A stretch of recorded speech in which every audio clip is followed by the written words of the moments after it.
the Week. I'm Dara O'Brien. Joining me this week are Andy Parsons, Ben Norris and Russell Howard, Hugh Dennis, Milton Jones, and replacing a slightly unwell Frankie Boyle, David Mitchell.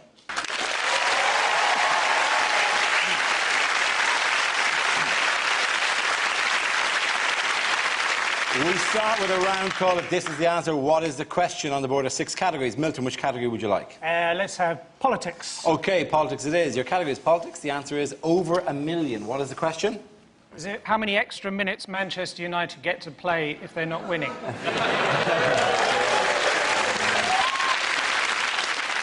Is it how many people right now at home are going, where's Frankie Boyle? Are they thinking Adrian Charles has finally got him? You might be right. Is it the number of people who phoned into work on Monday morning saying they couldn't come in because they'd watched Derren Brown on Friday night and they were still stuck to the sofa? Did you do it? Did you do it? I did. It was shit. Is this how many numbers did they count down from in the last OCD moon mission? Is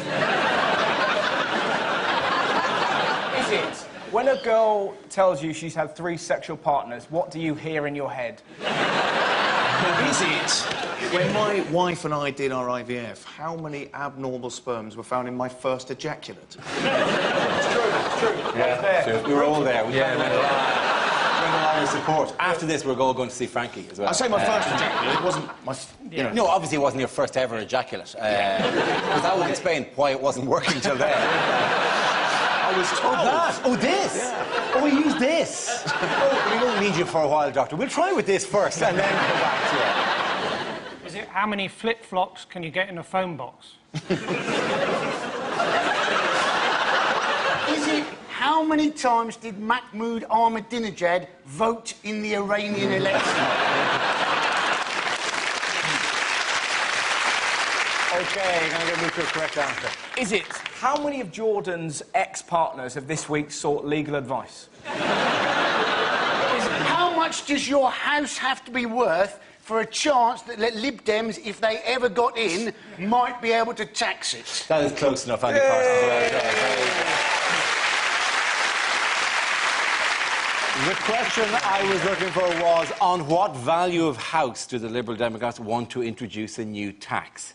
At their conference this week, they proposed a 0.5% annual levy on the most expensive homes in the country. The new tax would be payable on an estimated 250,000 properties.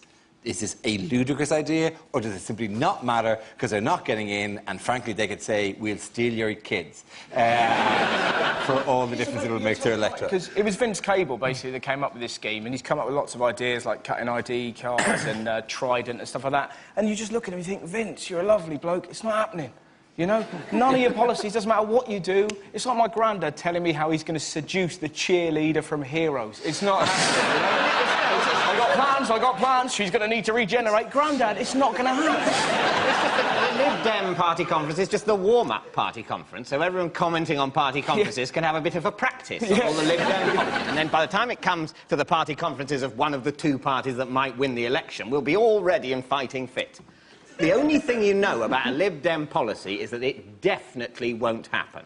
So, if it sounds ridiculous, good, great, ridiculous thing won't happen. If it sounds brilliant, oh no, brilliant thing won't happen. Because they have a brilliant idea. The Tories, the Labour Party, they can't copy it because they'll look bad. So, you know, the Lib Dems could have the answer to the credit crunch, and it would preclude, their saying it, would preclude the Tories or the Labour Party adopting it as a policy.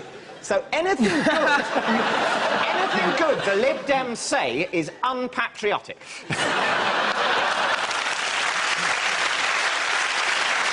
But it's true, though, like, to be honest, you've got to feel sorry for Nick Clegg, because this is his one chance to speak and everyone's going to listen. Have you ever seen him in Parliament? It's hilarious. They put him on a little naughty step in the corner and he sat there like that. He's like the kid that your mum made you play with.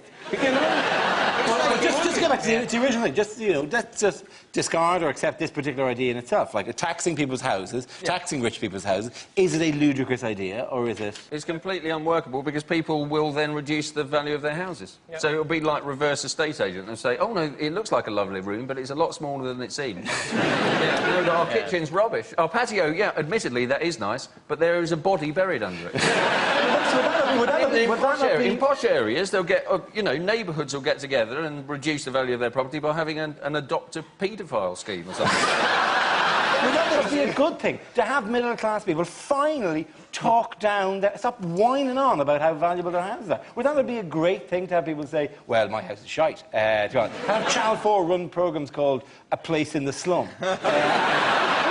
It makes sense, because the principle behind house buying shows at the moment... Yeah, you know, it's a fly just landed I know, it's on a my hand. fly. Do you know what it is? It's Frankie. Frankie's spirit has come back as a fly. He's transmogrified. He has, yeah. We've been cursed. That's what it is. They've taken Frankie, now the flies are coming.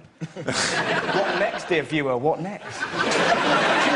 Sure, no, these policies are always going to have problems, though, isn't it? Oh. You've killed Frankie. You killed. Frankie's so... Oh, man, you really have flattened him. And also, just picketed by the Animal Liberation Front now. We're building ourselves up to say, you know, like we killed a fly or a jackal. I didn't kill the fly.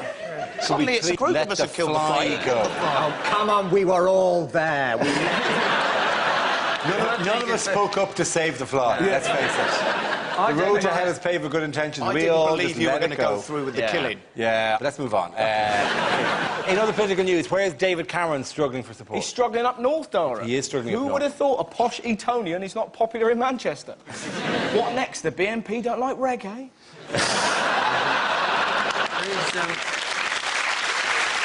He's worried, isn't he? He's very worried he doesn't dare visit because he thinks they might capture him and put him in an enormous wicker Angel of the North. Apparently, he's not going to get many votes in Scotland, they don't think, although his full name is apparently David William Donald Cameron. Now, that's a tragedy, isn't it? That'd be like getting no votes in Yorkshire when your full name is Percy Fred Flatcat Whippet Tetley. He couldn't be... And I'm, you know, as a visitor to your country and all that, like, well, the north-south thing's always intriguing to me. He couldn't be more southern, though. There's a north-south thing in your country, isn't there? There's a bit of a window. It doesn't make the headlines in the same way, though, you're right. It's never really been a cause of much attention. No. Everyone's got a massive sense of humour about it. Was that really a north-south thing? Because, you know, the north is kind of... It's kind of a north... Other people in the north thing. It's kind of among themselves. What were you going to say, Dara? I was going to say that, you know, Cameron... It intrigues me even that people have only just noticed this now, that he may have difficulty in the north. Because I'd imagine to northern eyes, Cameron couldn't look more southern if he wore a powdered wig and spoke French at court. It couldn't look less likely to appeal to the people of Newcastle or Gateshead or wherever. Apparently, the rumour is that David Cameron wants to make all towns in Britain triple-barrelled, like Kingston upon Thames, Berwick-on-Tweed. He wants to call it Leeds-on-Benefit. We're at the end of that round, ladies and gentlemen. The points go to David Hugh and Milton. Our next round is called Newsreel. We play in a recent piece of footage featuring people in the news and ask Hugh to suggest what might be being said. This week's clip features Gordon Brown. If you'd just like to pop outside for the photographs, Denise. Very much enjoyed our chat. Wondered if you might want to continue it on our own in a little bar, having a quiet drink. So, you would. That's good. David, what if you can help me out here? I think I'm in with Denise. So if you could do one after the photographs. Andy, I think Denise has got the hots for me, so if you could make yourself scarce, don't want you to cramp my style later. I think I'm in there. Anyway, as you can see, this is the door to number 10. We've got the painters in, so to speak. We put a net up for you there, Andy, just to make you feel at home. You can hit the ball into it if you like, so just smile. Who is that bloke? I don't recognise him. And why is there a number 10 on the door when my number is number 7? Quick, move across here, because I think the free kick's coming. I don't need spectators, because I'm going to bloody lamp them. Anyway, you're looking lovely, Denise. It's a lovely bar, I'm taking you to. So, David, if you could just say that Fabio Capello has phoned you. You've got to go immediately for some extra emergency training at Wembley. I think she'll buy into that. She won't find that suspicious. Lovely, Denise. Beautiful. And Andy, I'm sorry about the net joke. I do value you. I love you. You're the only person in Britain who can make me look charismatic. So I'm going to chat up Denise now, boys. So look and learn. So Denise, what flavour crisps do you like? Oh, I'll try anything. Blimey, that's what I was hoping you would say. So, salt and vinegar, cheese and onion. Yeah, packet of nuts. No, maybe too early. Maybe too early for that. Anyway, keep smiling. Well, that's that. That's the photos over. So off we go. Lovely, Denise. There's no need for you two to hang around anymore. So off we go. Don't worry, David. I'll tell you what happens later. Come on, Denise. Time's of the essence. Sarah's back at 3 o'clock, so the clock is ticking. You pop into number 10. Get your lady things. Andy and David won't be here when you get out. So. Say goodbye now. That's right. In you go. No, don't go in there, Andy. Don't go. No. David, don't go. Sit! Well done, Hugh. Now we play a round called President Bagago Haha. This game involves Milton, Andy and Russell, so if you could make your way to the performance area, please. This is where we test our performance stand-up skills. We spin our news generator, it settles on a topic, and anyone can volunteer jokes about the chosen subject. The winners are the people I judge to produce the funniest stuff. OK, here we go. Let's spin the wheel. The first subject is travel. Who wants to come out? Andy Parsons. Apparently, various airlines now from America have now got air marshals on transatlantic flights. Yeah? To stop somebody getting on a plane with a gun, they're now going to put somebody on a plane with a gun. You also get these machines now at airports which apparently will cling film your entire suitcases for you as a security measure. Now, that doesn't seem to me to be a fantastic way to stop theft, right? Let's face it, when you cling film your sandwiches, you don't then go, oh, my goodness, how am I going to break into them? And I've never heard anybody go, have you locked the front door? And somebody else go, no, but don't worry, I've cling filmed it.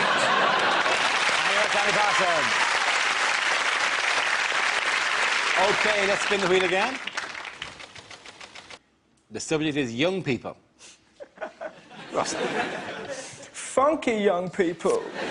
You know, it's depressing being here. I saw this the other day, it nearly killed me. It's a kid who was about 8 years old in a cafe with his mum. He went, here, Mum, doesn't matter how many of these you eat. He was eating a fun-sized Mars bar. Doesn't matter how many of these you eat, it never leads to fun. How depressing is that? It's not a happy meal. Life is suffering, Russell. Life is suffering. It shouldn't be like that when you're 8. When you're 8, you should be excited about the world. Can you remember the first time you saw a rainbow? Can you remember the giddy delirium in your mind? You're like, Dad, there's colours in the sky. I like the sky. I like colours. The two are combined. My mind is literally blown. I need answers, big man. I need answers. Well, that sun is called a rainbow. Oh, my God, it has a name. It has a name. This day can get no better. There's a pot of gold at the end of it. And it's guarded by a tiny leprechaun. Pull over, Dad. Pull over right now. Has anyone ever chased a rainbow? I did. You never forget it. I bet you didn't do this. Me and my little brother took a knife just in case the leprechaun acted up, right? Thank you very much, Russell. OK, that leaves us with Milton. Let's see what you've been left with the subject. Let's spin the wheel. And subject is work.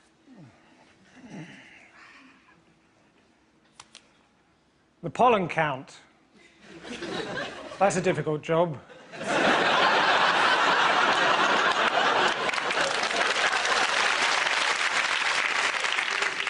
Easiest job in the world, of course. Australian psychiatrist. G'day, g'day. How you doing? No worries. Next.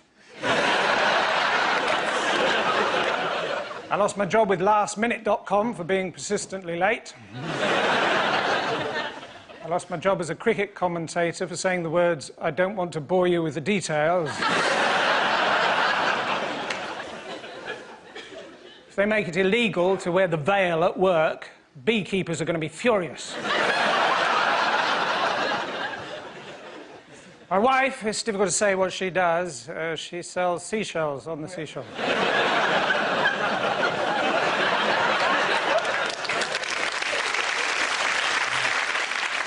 Some people say the firefighters deserve more money, but apparently a poll was taken and they all fell through a hole in the floor.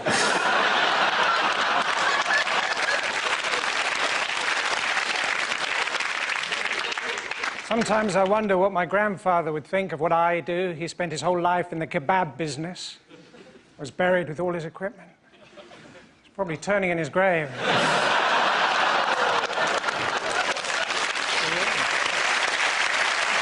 Thank you very much, John. Point at the end of that round. Go to Russell and Milton.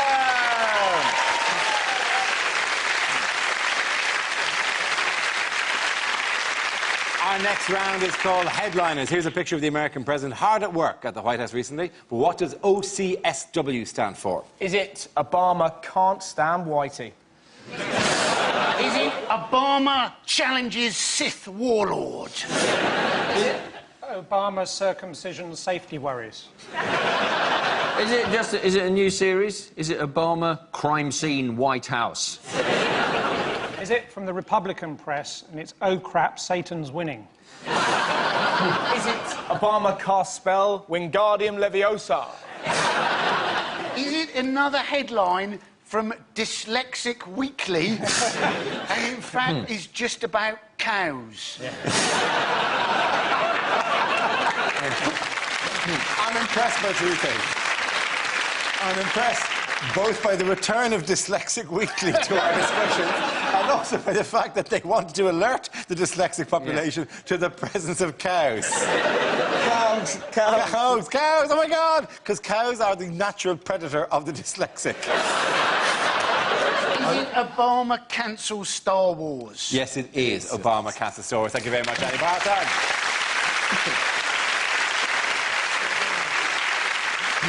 The answer I was looking for was Obama cancels Star Wars. This is news that President Barack Obama has decided to scrap the $20 billion Star Wars defence shield, which previous administrations claimed would have protected Europe from Iranian missiles by intercepting them from the air, as opposed to intercepting them when they were rolling about on the ground, presumably.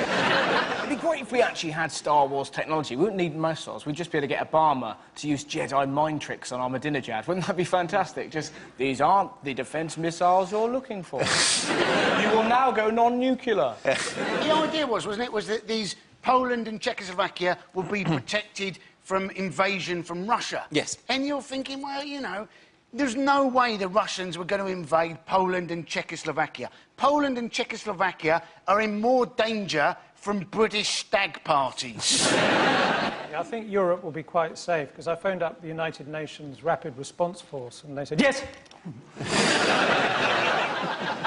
You see, the Americans are the Republican Americans are really annoyed that Barack Obama has cancelled Star Wars as though it existed. It doesn't exist. Yeah. And even if the reason they cancelled it is because it simply won't work, because it's run by computers and they'll never work. So, you know, Iran will launch a missile, we'll launch our Star Wars countermeasure. As we press the button, a thing will come up on the screen, little balloon, it says, Microsoft Missile Interceptor Shield has encountered a problem and needs to close.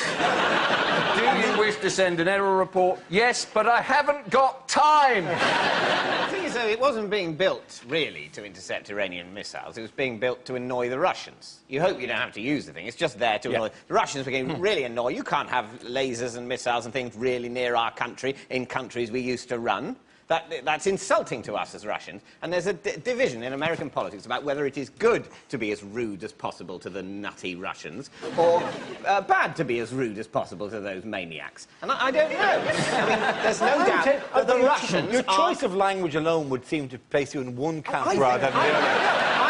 I think, don't get me wrong, I think the Russians are really insane. And annoying, right?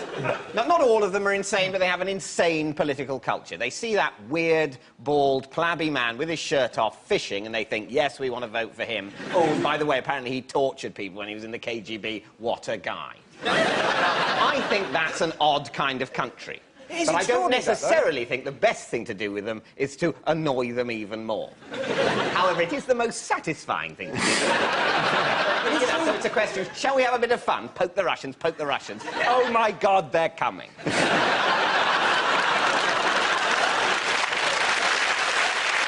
In other news, what has Justice Secretary Jack Straw been supporting this week? He's been supporting the idea that heroin addicts should be able to get heroin off the NHS. Yes. It's quite an interesting idea, I guess. You know, apparently it will cut crime. But whether, you know, if you're a heroin addict and you go in hospital and get heroin, can you, if you're some sort of other addict, you know, if you're a sex addict, can you go into hospital? All right, nursey, any chance? That would be great. I don't think there'd be like obese people waddling towards hospital for cake. Chocolate! To be honest, though... No, you're right. It's obviously too late for you. Let's just give you cake and be done with it. Thinking outside the box, if we gave obese people heroin, that might work. You very seldom see a fat And we give smackhead. junkies cake? Do you know the ridiculous... I mean, this was based on a survey, isn't it? They've done a trial, and they found... The thing that they've based it on is they found that if you give people heroin on the NHS, they are less likely to buy heroin on the street. You just get a lot of anger amongst drug dealers, in the same way as, you know, James Murdoch complains about the BBC.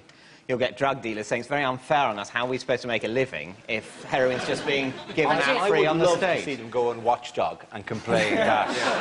Well, I've been a small. I'm just a family business. My uncle brings it in his rectum, and then we all chop it up at home. And we're being put out of business by the NHS at the moment. But what happens if you're on heroin, right? You're addicted to heroin. How long do you live? You just have heroin. You actually... I don't think it's that... If you have, like, good heroin, you know... You could just have heroin. You could just have heroin. To be honest, and live a lovely, long life, not mentioning heroin, on heroin. Yeah. Surely the answer... I've got the answer. Surely the answer is... If you're manufacturing enough heroin, you know, you get cheaper to manufacture it. We all need lots of things all the time, like water and food. Let's just add heroin to that. Get everyone on heroin at an early stage, so then the addiction problem goes away. I can see a problem with your plan, though, because 95% of the world's heroin comes from Afghanistan. Yeah. So well, it would explain. It would be a good reason for invading the fucking place.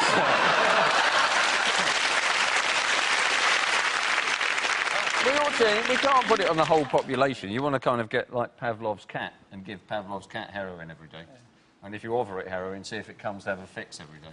Don't give it to cats. Don't waste it on cats. Oh, no, that's quite good fun. Cats have a pretty sweet existence at the best of times, right? It's all just sofa, we give them food, and then they run off and disappear for 8 hours and do something. And then they come back for more food and sofa. I'm not sharing my heroin with them as well. I'm not having the cat scratching at the door and finding a little vein and looking over me. You know? I'm already sleeping for most of the day. I'd like to do it with a kind of Richter's grin in my face, like I'm in ecstasy all the time. No, get it. And while they're at it, stay out of my coke. All right? I've seen it. I've seen it on your little whiskers, the little bits of white. I've seen it there. You've looked up nervously, fidgeting. Meow, meow, meow, meow, meow, meow, meow, meow, meow, meow, meow, meow, meow, like meowing with confidence. Get out away from my drugs. All right. So, David, with your plan about everyone gets heroin, would we be able to, you know, shoot up in the pub, or do we have to go and stand outside to do that? I mean, you can't smoke in a public. You can hardly shoot up. That'd be rude. The smokers outside looking in while you're going, well, you picked the wrong one there. Sorry about that. I'm fine. But you'd probably be able... Meow! Yeah, you want more, do you? Apparently, farmers are using a lot of heroin, but getting the evidence is like looking for... Ladies and gentlemen, at the end of that round, the points go to Russell, Ben and Andy. Now we come to our final quickfire round called Scenes We'd Like to See. Just for everyone, so if you could make your way to the performance area, please. I call ideas for scenarios we'd love to see, and the performers come in with their suggestions. OK, here we go. The first subject is things you wouldn't hear at a party conference. Blackpool's nice, isn't it? Unlike other party leaders I could mention, I am not a slave to the auto cue. Smile, pause, applause. Would you please welcome the man who's made the Conservatives an electable force again, Gordon Brown! I'm going to turn my back for 1 minute, and I want whoever stole David Blunkett's dog to put it back.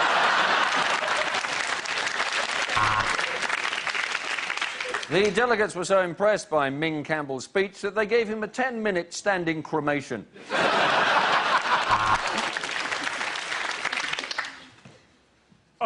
Kiss the baby. No, I'd better not. It might set my tag off.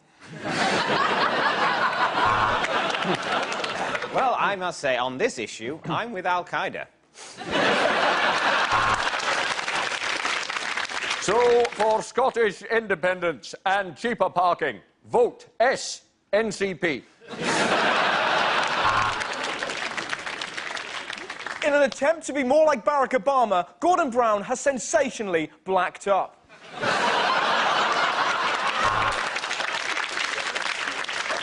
And I do believe we are the only party who are going to do anything about the amount of unemployed dwarves in this country. In fact, I saw one just outside holding a sign that said, "No job, too small."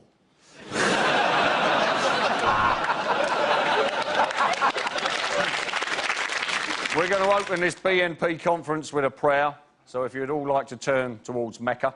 OK. The next topic is unlikely things to hear on a history documentary.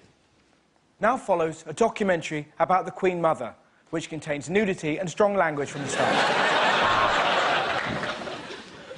And it was here, at this exact spot that faced with 30,000 baying Frenchmen, that Henry V shat himself.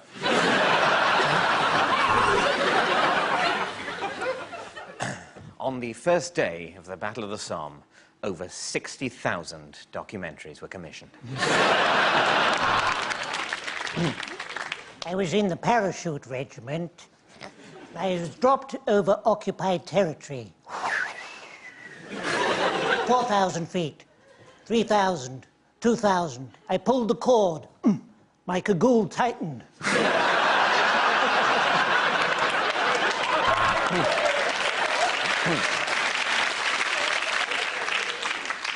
Two World Wars and one World Cup. Doodah.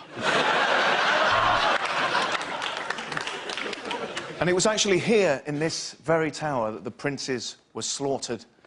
William on Red Bull and vodka and...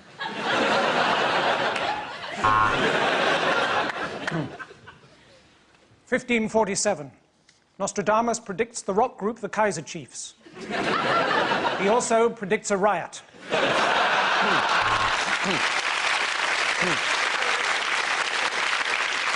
On one side of battle stood William of Orange. On the other side, Charles of O2 and Richard of Vodafone. The final outcome of the Second World War has changed the world forever. So, if you don't want to know the result, walk away now. Next, Eva Braun, the inventor of the lady shave. So it was my job to assassinate Himmler. So I stood behind the tree and waited for his car to come round the corner. And then I leapt out and I said, "Boo!" Sometimes all we had was the element of surprise.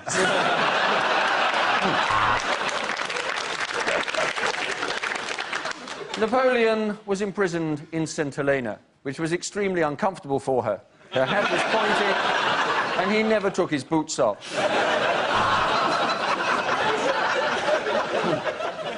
The Loch Ness Monster. Fact or fiction? Fiction. Good night.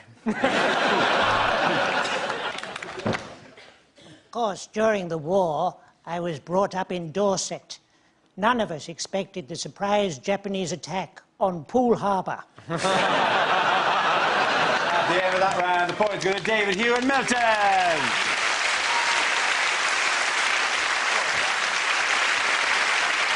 That's the end of the show and the end of the series. This week's winners are Hugh, Dennis, Milton Jones and David Mitchell. Commiserations to Andy Parsons, Ben Norris and Russell Howard. We'll see you again soon, but thanks for watching. I'm Dara Green. Good night. And Russell Howard's got a brand new show. Watch out for Good News coming soon to BBC Three. And if you turn over now, Ice Pop selling for Asif in Lunch Monkeys. Here on BBC Two, stay with us for Newsnight next.